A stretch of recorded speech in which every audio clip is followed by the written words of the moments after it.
Hi, welcome to the channel. My name is Dave. If you're new to the channel, welcome.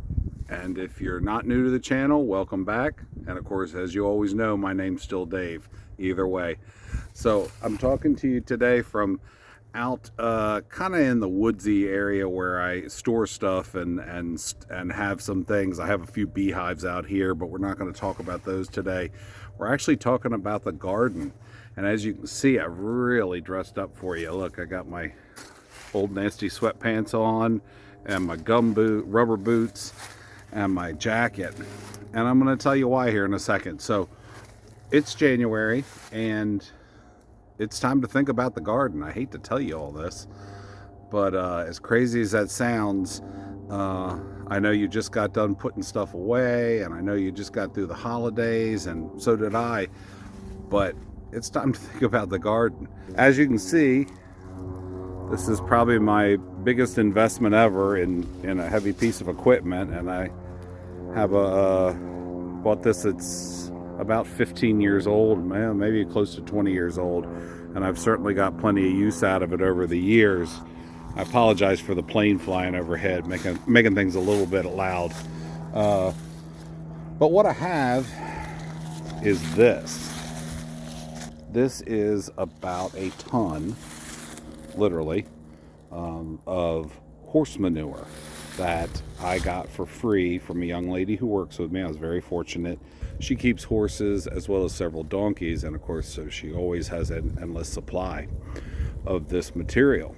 So if we're gonna make compost today, and we're gonna make a big pile of it.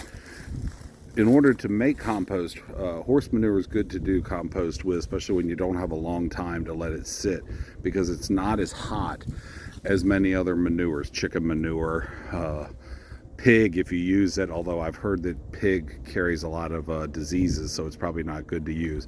But it's certainly not as hot as chicken manure is. The downside to that is that horse manure does carry more seeds that don't get destroyed in the digestive process. They actually have a fair amount of seeds, horses, that can pass right through their tract without being broken down. And so we're going to try and help them a little bit breaking those down today. So here's my pile of green, and then I've got also, if you can see, that is a pile of wood chips, and in fact there's several of them because there's a couple beyond over there. So the wood chips came from a local tree service that they take trees down, take branches down, unwanted trees, that sort of thing, and most of what they do, they grind up. And what happens with these locals, especially these small guys, is a lot of times they'll run out of places to dump, and they're always happy if you want them to dump on your property or to take some wood chips. I've dealt with two different people now, and I've never had anyone give a complaint. Now, they're not going to drive all over town to deliver to you, so you might have to wait until they have a job in your area. We're in a fairly rural area, so I call them and ask them to dump 2 or 3 loads, and those loads may not show up for 2-3 weeks depending on where their jobs are, but when they have a job in the area, then they dump them here. So what we're going to do today is I'm going to take this tractor with this bucket, and we're going to mix these wood chips in with this horse manure to start getting composting. We're in the middle of January. I've got easily until the middle of May until I kind of am going to want this and need this, and it's got plenty of time, 4 months, 4.5 maybe even, to work out and to decompose, go through a heat and all that sort of thing, and kill those weed seeds that are in there, as well as to turn that green manure into compost that's going to be great for the plants. Now, generally, if you were to look this up like at a state or a county extension office, agricultural extension office, that sort of thing, they're going to recommend 20-to-1 your ratio of carbon to nitrogen in a pile like this, maybe even 25 or 30-to-1 some people recommend. I don't have that much carbon, so we're gonna make do with what we got. I've easily got enough here to do probably 10 or 15 to 1, which simply means I'll have to be careful in 4 months to make sure that it's not too hot when I go to put it on the plants. We're going to start with the chips. We're going to lay, I don't know, maybe about this much, 2-3 inches down the bottom. Then we're going to do we're going to lay a layer of the manure. Then we're going to go back to the chips and probably do about 4 or 5 inches of chips. So on a volume basis, it's going to be, 4 or 5 to 1. On a weight basis, it's going to be a lot less than that. And what we're going to do is we're going to pile this pile up. I don't know, probably right over here somewhere. We're going to pile this pile up, and when we get to the top, then I'm going to cover the rest of it completely with chips, and we're going to check back in about a week or two and make sure that it is humming along and doing what it's supposed to do as far as heating up and as far as composing and turning over like it's supposed to. So here's what we're going to do. I'm going to turn the camera off. I'm going to get to work, and I'm going to show you what I have when I get back. And then maybe we'll do a quick update in maybe a month or two, couple months, and we'll refer back to this video, and we'll be able to see what this finished product looks like. So how's that sound? Good? Because I hope it does, because whether it sounds good or not, that's what we're going to do. So I will get to work, and I'm going to see you all back in, I don't know, probably an hour or so, but for you it'll be all right. Well, I'm done, and everything is spread. Once again, we took a layer of wood chips, thick layer of wood chips, thinner layer of manure, horse manure, and then thick, thin, and just went all the way up. And we ended up with 2 piles. I hope you stay with me. I hope you stayed with me here to the end, because I know what you're thinking. You're thinking, Dave, I don't have a tractor, or I don't have a great big, you see my woods here, I don't have a great big woody area that I have access to that I can dump this stuff or to do this, and it's just too much. But you do. The fact of the matter is that come this spring, fertilizer is going to be hard to get.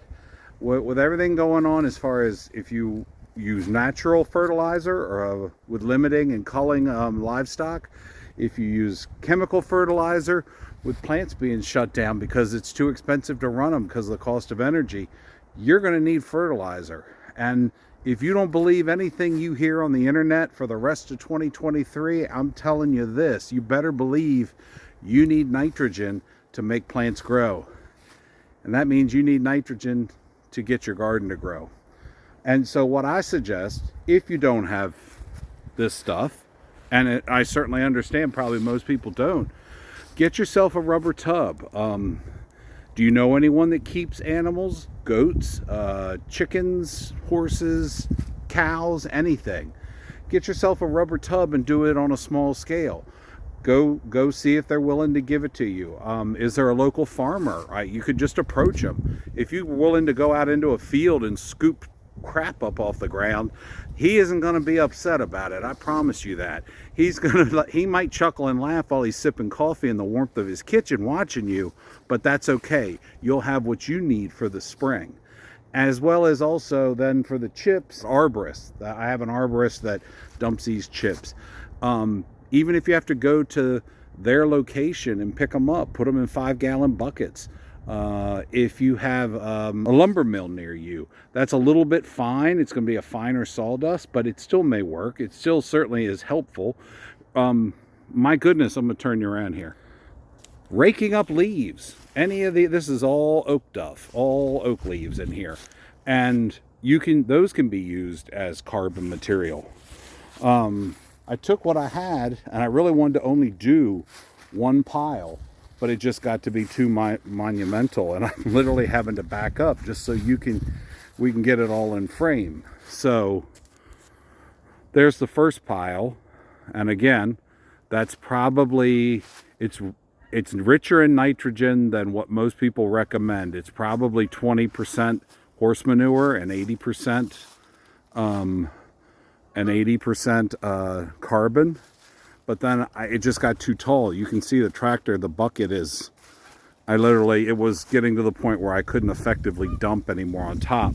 So I started a second pile. This one is much more carbon rich, whereas this one, the big one, may be, I don't know, it might be 5 or 10 to 1 carbon to nitrogen. But this small one, this one is closer to 20 to 1. So we'll see. It'd be an experiment for me to see how they mature and how they develop over the next several months.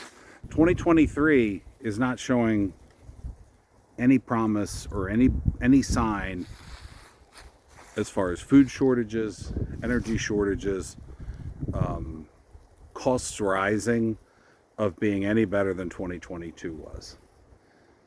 I have enough fertilizer here for 2 years, and it cost me 2 pounds of honey, which is about not even quite a quart. It cost me a quart of honey, half a tank of gas, and whatever diesel it costs just now to run that tractor. That's what it cost me. But it did cost me a fair amount of my own time, and I dug around and looked for it, and you can too. There are places. Another place for manure, where I am, I know that the local small zoo, we have several small regional zoos. I know this sounds crazy, but they give away fertilizer. They give away free, oh, I'm sorry, the dogs across the way are going to go crazy. There's like 10 Shelties over there. What was I saying? Oh, zoos. They give away manure. If you don't keep animals, you can get manure a lot of times from the zoo. Call them and ask them. Again, like I said, farmers, anyone that raises livestock near you, even if friends you know who may have chickens, may have more than enough chicken fertilizer or bedding that they'll take out and give you that is nitrogen rich. These are the things you got to be thinking about, unfortunately. But I don't hold a lot of faith and hope that there's going to be a ton of Miracle-Gro or bags of cow manure at Lowe's or your Home Depot or wherever it is you go, and usually pick those things up all composted and ready to go and ready to dump. I encourage any comments, any suggestions people may have as far as what I did here. This is my first time ever doing it on this large of a scale. Like I said, I mean, I've got a big garden. I've got about a 30 for me, doing it myself, 30 foot by 30 foot garden, and it's in raised beds, so even that whole area is not plantable. So I've got plenty of manure here, and I'm set. What are ways, maybe there's something I haven't even thought of that you know of, that where you can get the materials needed to build your own pile and do your own compost. Just so you know, to generate enough heat, you really want the pile to be about 4 feet by 4 feet at least, and then 4 feet tall, like a cube. So that, just some guidance, is roughly the size of pallets if you laid them down on the ground and then stood them up on their sides. So just so you know. But anyway, I'm out of ideas. This is everything, and it's getting cold out here, and I still got to drive a tractor home that has no cab on it. So, as always, stay safe, stay prepared. Thank you for watching. Please like and subscribe if you like what you're seeing and like what you're hearing. It really does help me out. And leave a comment for me and let me know what you think and how I'm doing. I appreciate your time, and God bless. Have a good day.